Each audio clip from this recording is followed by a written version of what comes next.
Alright, today I'm going to be showing you how I bent wood to make this beautiful curved shelf. I'm also going to show you my mistakes because that doesn't happen very often. It happens sometimes. It happens almost every time. And I'm also going to show you two different methods I use to get the slots to make this bend.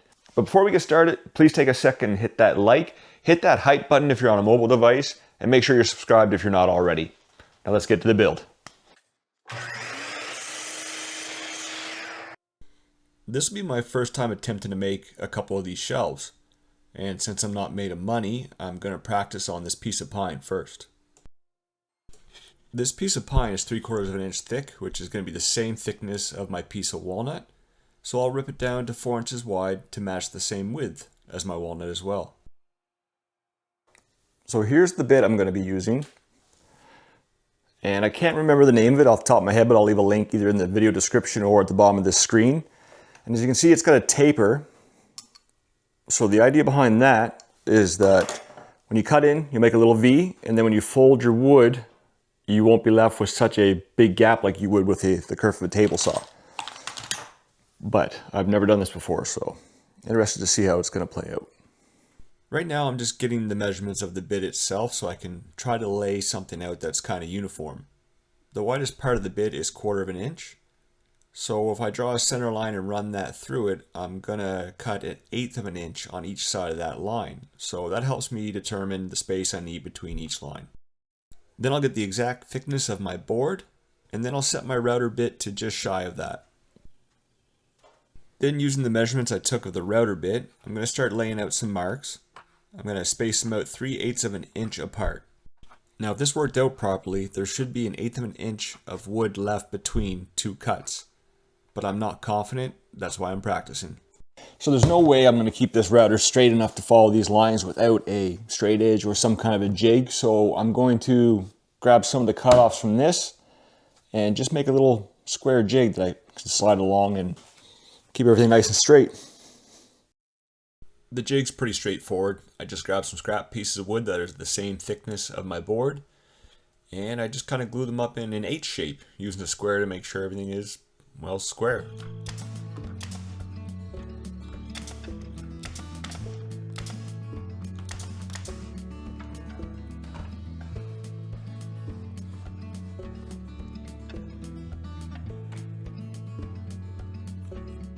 Here I'm just putting a piece of tape on my router with a pencil mark in the center so that I can line up my first cuts.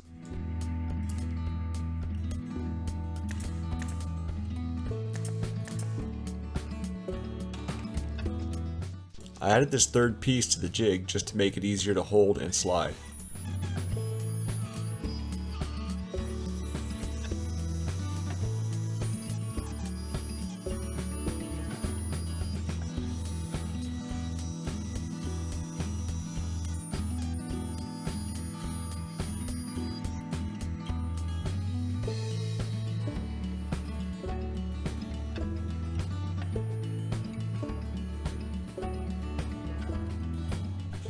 After cutting a few slots, I realized, hey, I've got a pretty nice router table and a pretty nice miter gauge for this router table. Why don't I try making them on that? I figured the stop block on the miter gauge would come in handy, as I could move it 3/8 of an inch every time I wanted to make a cut. The jig I was using was working, but I think this is going to be much quicker and easier. And it did feel a lot smoother. I just had to keep pressure against the stop block, and I got nice straight cuts. Then to test how well this was working, I took some boiling water and soaked the piece. Alright, it's been probably 15 minutes. Oh, it's been actually pretty easy. Oh yeah. I don't want to get too carried away here. I actually might have waited too long. So I'm saying I'm at 90 degrees there and I've got too many cuts in there, but that's going to work. So this is starting to look pretty good, but I know I've put too many cuts in, so I head back to the router table and I make another test piece, this time with only 6 cuts. 6 cuts was tight, but I really like the way that the joints closed up. And steaming it a bit longer might help as well. So now I can start milling up my walnut for the shelf. If you're enjoying this video, please take a second to give it a like and subscribe if you're not already. So I'm going to start measuring out where I want to put my grooves so that I can make my bends and get an idea of how big this shelf's going to be. I kind of want something about 1 foot long, 5-6 inches high. I don't know how to exactly get that perfect measurement, but I think I can come close. And one thing I'm going to do is the outside edges, I'm going to leave them a little long, so that when I fold them over, I'd rather have them a little long than a little too short, so I get a nice tight snug fit there. Okay, I'll try to explain this the best that I can. So this side here is going to be one of the sides that meets to join the loop or the circle. I've got 6 lines here spaced out 3 1/8 each, which equals 2 1/4. Then I'll skip 2 1/4, and then I'll do another 6 lines of 3/8 of an inch. Then I've got a 14-inch space, which is going to be the length before the curvature of the shelf. And then I repeat these cuts again on this side. And this piece here, which for some reason I forgot to mark with tape, is again 7 inches. So that when these 2 end pieces fold over and lap, you've got 14 inches just like the bottom. I hope that makes sense. And I'll be honest with you, I'm going to leave this a little long just because I'd rather find out that it's too tight and take a nip off after I fold it over than to find out I took too much off, because this is not an exact science with me. So one thing I'm going to do a little different this time around is take multiple passes with my bit. It's going to take 3 times as long, but should be easier to control and give me cleaner lines. As you can see, doing multiple passes did a much cleaner job. Everything's nice and straight, same depth, except for this guy. I still managed to mess one up. Oh well. So when I did my test piece with pine, I just used hot water and let it soak. But this time I'm going to use hot water and an iron combination to see if it makes things easier to bend, especially where this is a denser wood. And judging by my stance here, I'm finding this almost therapeutic. After I spent about 5 minutes with the iron, I took it out and slowly started to bend it up, almost as if you're helping an infant sit up out of bed.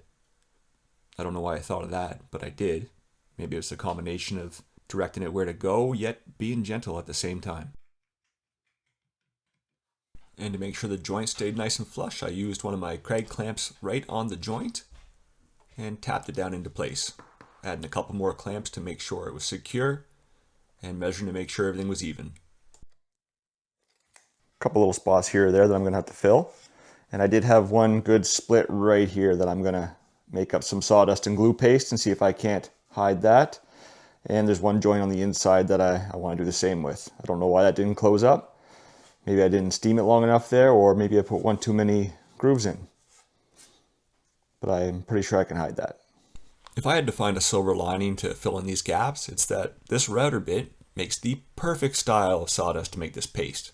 It's nice fine dust and there's plenty of it.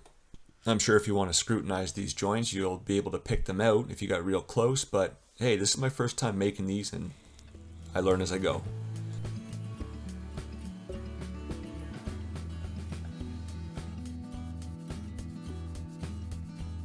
To mount this to the wall, I'm just going to be using simple keyhole slots. Next, I'm going to be using one of my favorite oils, and it's just a cutting board oil by Walrus Oil. I just love the way this stuff looks on walnut. And it's all natural too, so you can go rogue and put it on barehanded. Also makes quite a nice moisturizer, if you're into that sort of thing. There you have it. My method to bending wood. Can kind of pick out those little stress cracks there, but it's my first time. Next time is going to be better because that's what happens in woodworking. If you enjoyed the video, please make sure you're subscribed and turn on the notifications so you see what I got coming up next. Till next time.